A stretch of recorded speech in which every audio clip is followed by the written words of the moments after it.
Lalu bagaimana pemerintah meluruskan bahwa proyek renovasi Jakarta International Stadium adalah kebutuhan untuk mengikuti standar FIFA, bukanlah politisasi atau bahkan bagi-bagi proyek. Kami akan bahas bersama dengan staf khusus Menpora bidang peningkatan prestasi dan pengembangan industri olahraga, Ardima Ramaputra. Mas Dima, selamat malam. Selamat malam, Mbak. Kita juga akan sapa Akmal Marhali dari Save Our Soccer. Mas Akmal, selamat malam. Selamat malam Livi, salam sepak bola. Salam sepak bola, saya ke Mas Dima dulu ya Mas Akmal. Mas Dima, perbaikannya mulai dari rumput sampai lahan parkir. Sejauh mana memang JIS ini dari standar FIFA? Jadi memang pertama kita jelaskan dulu bahwa memang untuk mengikuti event-event FIFA atau internasional kan pasti ada pemeriksaan lagi dari FIFA apakah memenuhi standar atau enggak. Dan itu lazim banget dan telah dilakukan untuk persiapan kemarin bahkan yang FIFA U20 Hmm, sudah ada revitalisasi dari rumputnya atau dari stadionnya itu di 6 stadion hmm. gitu untuk U20. Jadi kalau memang JIS mau menjadi venue U17, menurut saya itu hal yang sangat lazim dan jauh dari politisasi karena memang ya itu lazim dilakukan gitu untuk itu. Nah, kalau untuk sejauh mana dari standar FIFA, memang secara teknis sebenarnya JIS itu bahkan kemarin pas Mas Menteri ke sana juga mengakui bahwa JIS ini stadion yang sudah sangat bagus dan modern. Bahwa ada beberapa hal yang kurangnya akses dan kurangnya lahan parkir itu akan segera diperbaiki. Akses pun utamanya di akses pemain.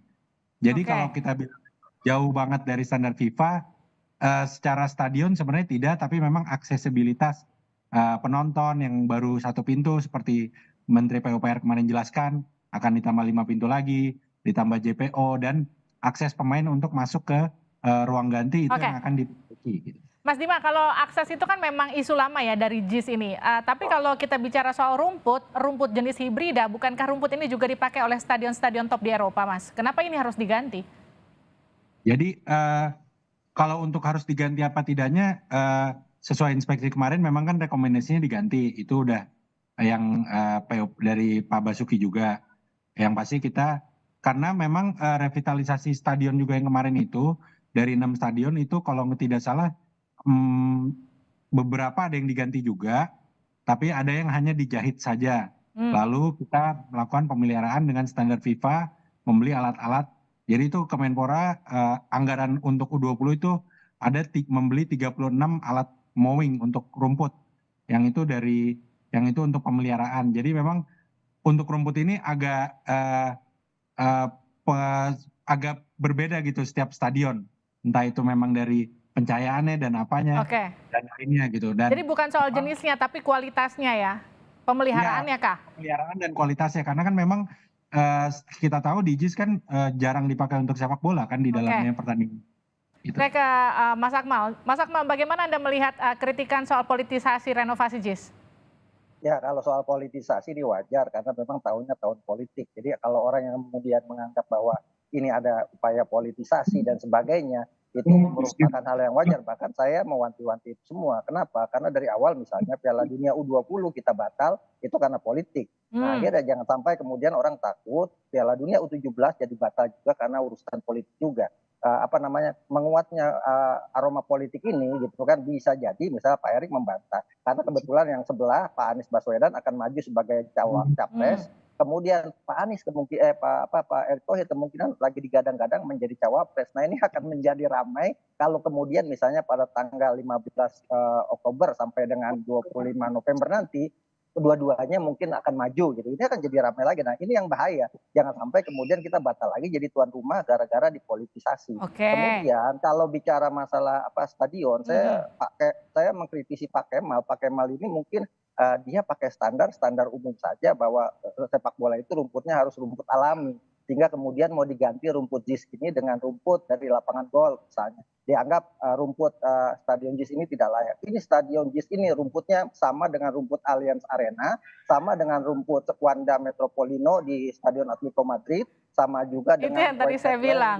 Iya, di Tottenham Hotspur. Dia itu jenis hibrid yang di mana ditanamnya ditempel di karpet. Jadi kalau kemarin diinfeksi, wah ini nggak benar nih, rumputnya pendek karena ada karpetnya gitu, harus diganti. Itu sebuah penilaian yang salah. Jadi saya pikir agar kemudian ininya tidak melebar ke arah politisasi, saya pikir Ya. paling gampang adalah FIFA langsung yang melakukan inspeksi. Sehingga kemudian akan jelas masalahnya. Nah, kalau kemudian stadion JIS ini saya melihat kelemahannya cuma satu, soal akses. Ini Oke. tadi Mas Bima itu benar. Bagaimana akses ini kita benahi sama-sama karena ini bagian yang paling penting. Misalnya nanti parkir di Ancol atau parkir di Kemayoran. Nah, bagaimana dari Ancol ke Kemayoran ini kemudian ada alat transportasi yang bisa mengantarkan penonton masuk ke JIS. Yang kedua soal perimeter. Nah, ini kan problem di stadion JIS ini termasuk pintu akses keluar. Saya pikir itu saja. Kalau urusan di dalam, urusan single seatnya, urusan urusan ruang ganti, urusan jajuzi, kemudian urusan ruang wasit dan sebagainya, ini yang nomor satu di Indonesia. Bahkan menurut saya Stadion Utama Gelora Bung Karno kalah.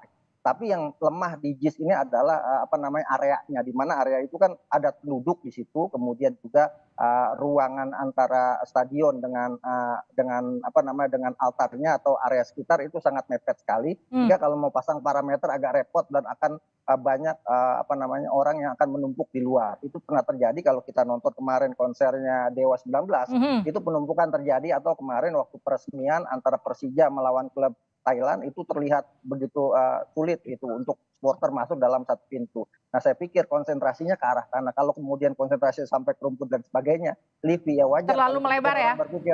Terlalu melebar, orang berpikir akhirnya politik. Padahal penggemar bola nggak berpikir soal politik. Penggemar bola tujuannya adalah kita nonton Piala Dunia U17. Ini PR-nya Mas Bima ini. Itu PR-nya Mas Dima. Tapi Mas Dima, ini Mas Dima saya dikoreksi ya Mas kalau salah. Ini kan anggaran renovasinya tuh 5 triliun rupiah. Kalau biaya pembangunannya kalau saya nggak salah itu 4,5 triliun. Kenapa biaya renovasinya lebih besar daripada biaya pembangunan, Mas?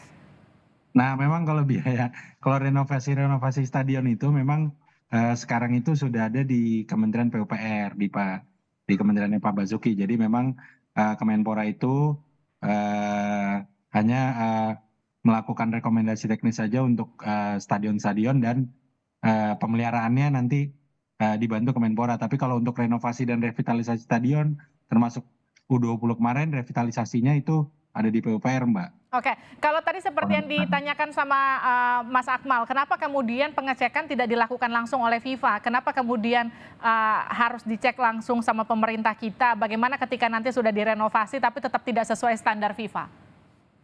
Kami juga masih menunggu dari PSSI karena kan tadinya jadwalnya minggu ini itu ada koordinasi antara PSSI dan Kemenpora untuk penyelenggaraan U17 ini. Tapi hasil kemarin komunikasi terakhir dengan Bapak Mas Menteri dengan Pak Ketum Erick Thohir itu akan segera koordinasi dan juga menunggu inspeksi dari FIFA ini terkait untuk venue-venue U17. Oke, jadi diinspeksi dulu baru kemudian proses renovasi dilakukan ya Mas? Ya, supaya dasarnya juga lebih kuat. Cuman mungkin memang Oke, jangan sampai direnovasi dulu, tahu-tahu nanti nggak sesuai standar FIFA, jadi harus renovasi lagi. Tapi mungkin untuk aksesibilitas sih sudah bisa dimulai duluan, Mbak. Oke, karena memang itu problem utamanya ya soal akses ya. Ya, setuju sama Pak Mas Akmal tadi. Oke, Mas Dima kalau disebutkan gini, tadi kan Mas Akmal juga sempat memention soal bagaimana memisahkan antara politik dengan sepak bola karena sulit kemarin di U20 saja syarat politisasi. Bagaimana kemudian memisahkan dengan U17 sekarang dengan unsur politiknya? Karena sekarang kalau kita bicara soal kritikan datang dari hal yang nggak perlu diperbaiki tapi kemudian diperbaiki. Bagaimana pemerintah meluruskan ini bukan politisasi untuk Anies atau bahkan bagi-bagi proyek? Waduh.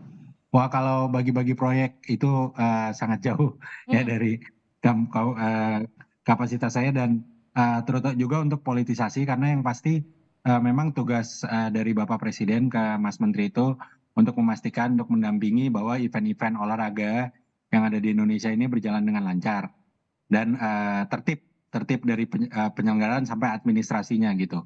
Nah, untuk politisasi ke pemilu yang akan datang gitu, tentunya kami di Kemenpora pasti akan bekerja seprofesional mungkin gitu. Mas Menteri juga pasti akan mendukung semua event-event yang akan ada di Indonesia ini berjalan dengan lancar gitu sih, Mbak. Mas Akmal, terakhir untuk Anda, memisahkan sepak bola dengan politik. Ini pernah kejadian di U20 meskipun tidak terbukti langsung, bagaimana kemudian ini tidak terulang di U17?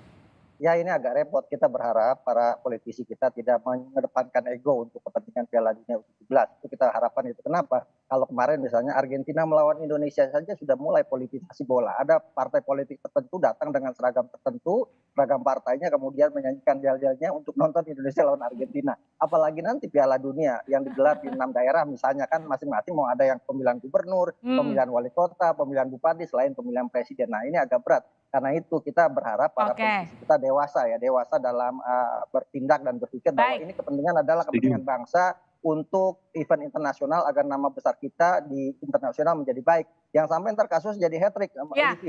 Olahraga harus dipisahkan dari politik. Ya. Kesandung sekali aja, jangan 2 kali gitu ya Mas Akmal. Betul. Ini bisa tiga kali yang saya khawatir. Jangan dong. Pertama kita batal Piala Dunia U20, kita batal jadi tuan rumah World Beach Games, nanti jadi tiba-tiba dipolitisasi kita batal jadi tuan rumah Piala Jangan. Itu ini jangan sampai kejadian. Udah cukup kesandung sekali aja, udah jangan berkali-kali. Terima kasih Mas Akmal, terima kasih Mas Dimas telah bergabung bersama kami di Sapa Indonesia Malam. Sama-sama.